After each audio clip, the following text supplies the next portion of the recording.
Honda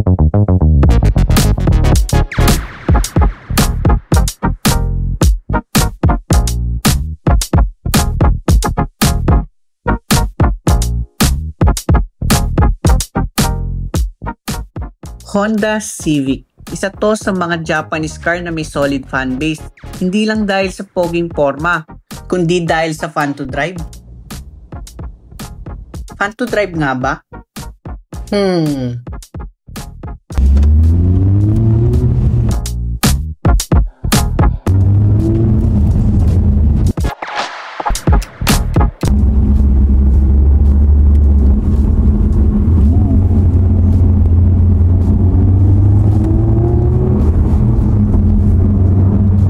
Mataas din ang resale value. Habang ang karamihang nalulumang kotse, bumabagsak ang value pag tumatanda. Itong Civic, mabagal mag-depreciate. In fact, kung sisilipin mo sa marketplace, yung mga ka-year model at ka-segment niya noon, mababa na ang presyo. Pero si Civic, minsan tumataas pa. At hindi lang yun, reliable pa. Siguro naman napatunayan na ng Honda Civic ang pagiging reliable sa dami ng 90s Civic na nakakasabay pa rin natin ngayon sa kalsada. Kahit sabihin na nating 30 plus years old na sila ngayon. Bukod kasi sa pagiging reliable, ang daming pwedeng i-mod at marami ring aftermarket parts. Kaya hindi na rin nakakapagtaka kung bakit isa to sa mga paboritong gawing project car. Pero hindi project car ang pag-uusapan natin ngayon. Ang bida natin, yung out of the box, ready to drive, ready kahit saan, mula point A to point B nang walang kaba.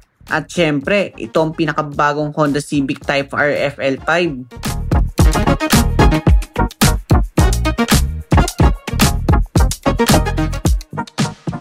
So sa mga hindi nakakaalam, ano nga ba ang Type R?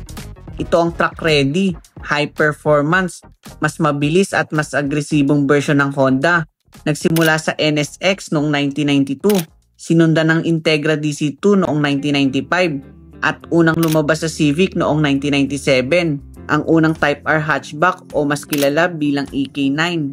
Baka isipin nyo lahat ng Civic Type R ay hatchback. Nagkaroon din ng sedan ito, yung FD2R na lumabas noong 2007. Pero sa Philippine market, hindi natin nakuha yung EK9, EP3, FD2R, at FK2. Ang nagkaroong variant lang sa high-performance car na nailabas ng Honda noon ay yung SIR. Nagkaroon din naman ng sports car, ito yung CRC pero hybrid. Noong 2017 na lang uli na ibalik ng Honda ang high-performance car nila dito sa Pilipinas. Sa wakas, Type R na.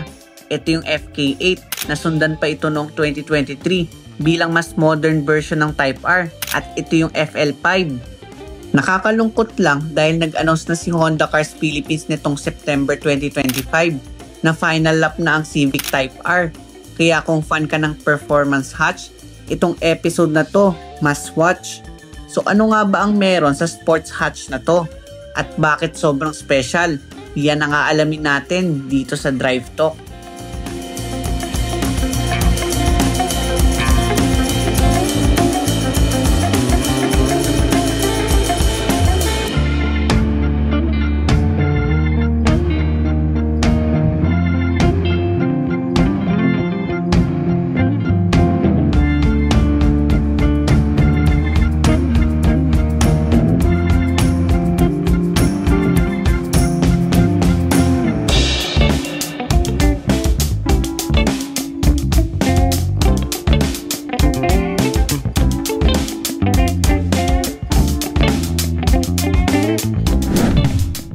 Aggressive pa rin ang dating ng bagong Civic Type R.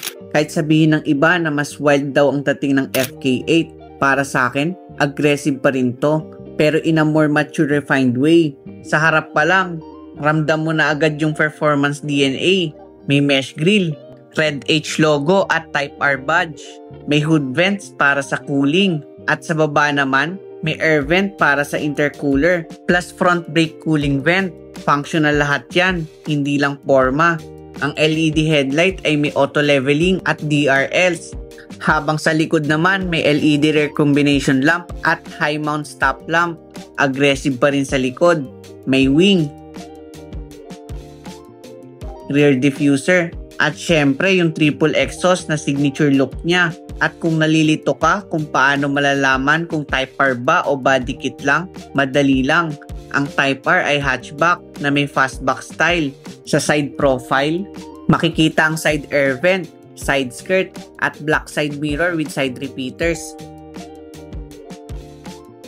Ang gulong naman ay 19-inch matte black alloy wheels wrapped with Michelin Pilot Sport 4S tires na may 265/30 R19. Pagdating sa braking, naka-equip with Brembo 350mm ventilated disc sa harap at 305mm disc sa likod. Naka-adaptive damper system ito na may dual axis strut suspension sa harap at multi-link setup sa likod. Pagdating sa cargo space, hindi kabitin sa Civic Type R. Kung may mga luggage ka sa likod, may car cover ito kagaya ng ibang hatchback. At para sa isang performance car, masasabi mong may kaluwagan ng likuran. May cabin light sa gilid para sa visibility. At kahit walang spare tire, may tire repair kit naman na ready for emergency. Kung may kargang bulky, foldable ang second row seat para sa dagdag espasyo. Ang downside lang, hindi siya totally flat gaya ng ibang Honda hatchbacks. Kung usapang performance, meron itong 2-liter 16-valve DOHC VTEC turbocharged inline-4 engine na may maximum output na 320 horsepower at 420 Nm of torque paired with 6-speed manual transmission na may auto rev match control system. Siguradong ramdam mo sa bawat shift, precise, aggressive at tunog track ready. At syempre hindi rin tinipid sa safety. Meron itong Honda Sensing at ito naman ang mga inclusions. Dahil performance car ito ng Honda, ramdam mo agad pag upo pa lang yung aggressive aura na parang ready to attack sa racetrack. Hindi rin nawala ang iconic red accent na signature ng Type R. Classic touch mula pa sa mga naunang generations. Kung familiar ka sa regular Civic, mapapansin mong halos pareho ang layout. May mesh type aircon vent, pero ang Type R may special badging sa passenger side. Meron ding aluminum sport pedal para sa sporty vibe. Pero kahit track ready ang dating, hindi tinipid sa amenities. May Bose premium sound system at ambient lighting pa. Ang instrument cluster ay fully digital at nagbabagong display depende sa driving mode na pipiliin mo. From comfort, sport hanggang R+ mode. Ang steering wheel ay 3-spoke Alcantara, may infotainment at cruise control buttons. At kahit manual transmission, meron pa rin itong adaptive cruise control. Kaya performance and convenience in one. Sa gitna, may 9-inch touchscreen display with navigation, Android Auto at wireless Apple CarPlay. Okay naman ang touch response, may konting delay lang. Pero bumawi sa special feature ng Honda Lag R. Isang exclusive integrated data sa infotainment na real-time nagre-record ng driving data mo habang nasa truck. Ang air conditioning naman ay naka-dual zone automatic. Sa ilalim, may dalawang USB Type-A port, 12-volt socket at wireless charging pad. Sa gitna naman, makikita ang driving mode selector, electronic parking brake, at syempre yung iconic manual shifter na may metal finish. Classic Type R look, may dalawang cup holder din at ang center console storage, medyo maliit ang space. Pero ang highlight sa loob, ang red suede bucket seat. May firm bolster para secure ka sa mga high-speed cornering. Sa front cabin, maganda ang legroom at headroom. At may manual tilt and telescopic steering adjustment. May LED map light at sun visor na may mirror, hindi lang LED ang ilaw. Sa rear seat, suede pa rin na may red stitching at red seatbelt. Okay din ang legroom at headroom. Pero hindi applicable na upuan ng tatlo sa likod dahil may cup holder sa mismong gitna. Kaya technically, pang dalawahan lang talaga sa likod. May LED cabin light din para sa passenger.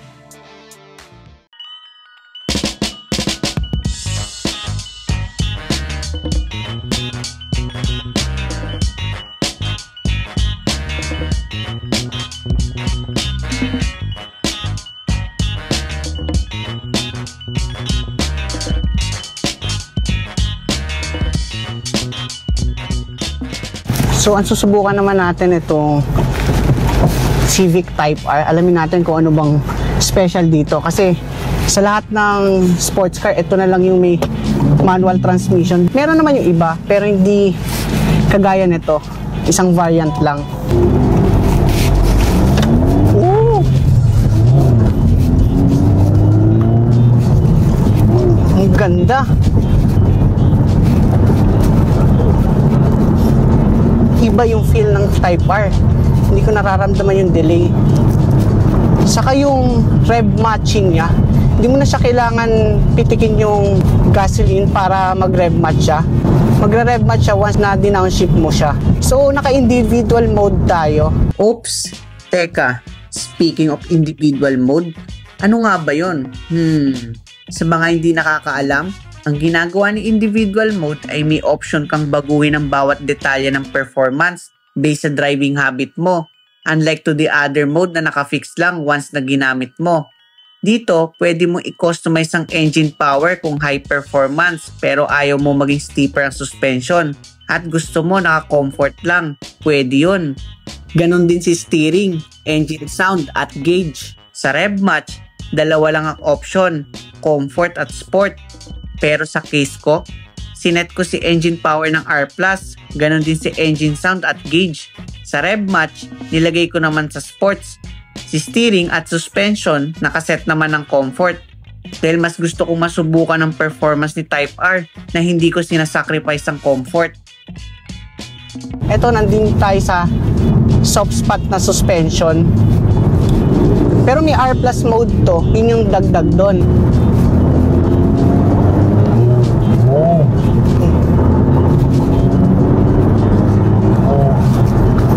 Iba yung feel. Saka yung preno niya, gustong-gusto ko yung pagkakapit ng Brembo. Yung clutch niya, medyo may katigasan. Saka may pagkamalalim. Medyo maninibago lang kayo kung sanay kayo sa mga malalambot. Pero, ang advantage kasi ng matigas yung clutch, mas confident kayo kapag nagpapalit kayo ng gear. So yung preno niya, may konti lang siyang bite. Pero yung steering niya, napakaganda. Ang lambot, hindi ko akalaing sports car. So kung bibigyan natin siya ng rate, sa mga iba ko na drive na sports car, mas malambot to.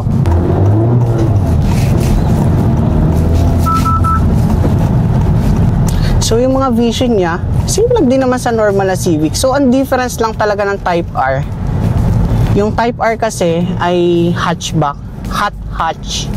Yun yung definition ng iba. So dito lang, ang difference niya pa sa ibang Honda. So may Honda sensing na naman to, pero wala siyang lane watch camera. Kung sanay kayo sa mga ibang Civic, yun yung maninibago kayo. Kung beginner naman yung gagamit, so medyo kailangan nyo lang magpagandaan yung matigas na clutch. Kung beginner, especially dito, matraffic. So subukan natin yung ibang mode. Lagay natin sa comfort. So sa comfort, mas ramdam ko yung torque sa individual kasi sinet ko siya sa driving habit ko. So medyo malayo lang yung napapansin ko sa torque. Sa comfort yun, mabait nga yung tunog niya, nandun yung pagkaswabe niya.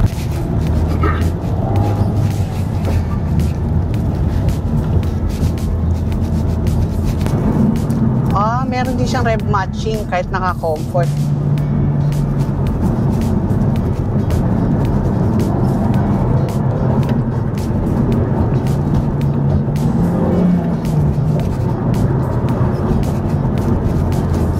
Grabe, ang sarap yung gamitin. So, lipat natin ng sport. Yan, naka-sports tayo. So, sa sports, napansin ko medyo tumigas din yung steering niya. Tawa natin konti.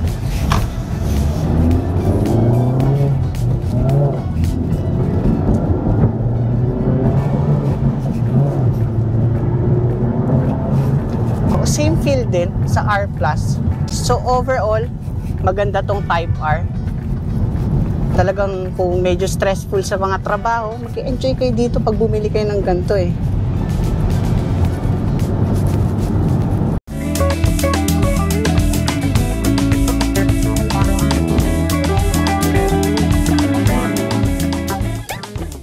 Naintindihan ko na kung bakit ang daming kalalakihan ang nahuhumaling sa Type R. Iba talaga ang pagka-panto drive. Nakakatakot ang power at torque kaya may adrenaline kapag hinahataw. Ang downside lang, medyo stiff ang suspension kahit sa anong mode mo ilagay, lalo na sa R+. Pero kapalit naman ang magandang performance. Kaya iba ang naging experience natin dito sa Type R. Ang tanong, magkano nga ba? Ngayong 2025, ang Honda Civic Type R ay nagkakahalaga ng 3,870,000 Philippine peso. At available naman ito sa dalawang kulay, Championship White at Racing Blue Pearl. Ang tanong, sulit nga ba? Kayo na lang bahalang humusga. Kung hanap mo ay Honda Cars at taga Metro Manila ka, visit lang sa Honda Cars Balintawak at hanapin si Ma'am Catherine Mintak. At kung taga Cavite ka naman, visit lang sa Honda Cars Carmona at hanapin si Sir Lucky Galardo for inquiries. Sabihin mo na lang na napanood mo dito sa Drive Talk by Al-J. At kung nagustuhan mo naman ang episode na to, don't forget to like, comment, share, and subscribe. I-click mo na rin ang notification bell para lagi kang updated. Kita-kits sa next episode ng Drive Talk.